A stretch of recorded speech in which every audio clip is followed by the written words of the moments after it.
there wasn't really an announcement or anything said by Conservation until last Friday. They posted it on their website that they do indeed intend to close this well because of a new provincial standard around arsenic in drinking water, which was really developed for water bottle manufacturers and not aimed at the artesian wells.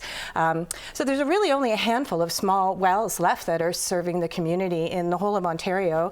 And so we were really surprised that our well was being affected. The city says that arsenic is dangerous per these provincial standards, and the Hamilton Conservation Area is saying, well, we don't really supply water as part of our mandate, and we're not comfortable if the provincial government says that it's unsafe, so they'd kind of like to wash their hands of it.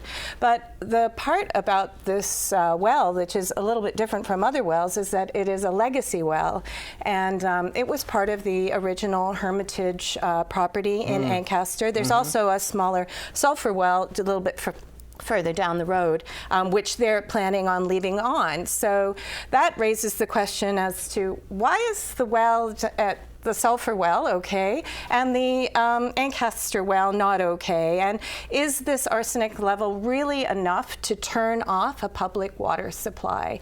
And are the people going to allow the Hamilton Conservation Area to arbitrarily vote on our right to access water? And what is the city of Hamilton going to do for the people that have been using that as their primary water source?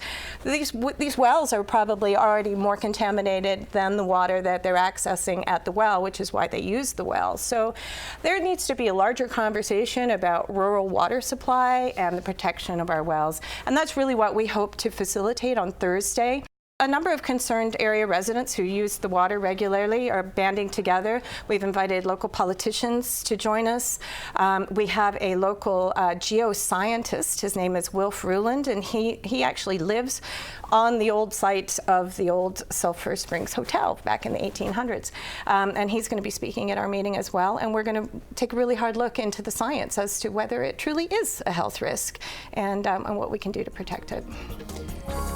City Matters at noon, 4, 6, and 10 p.m. on Cable 14 and anytime on cable14now.com.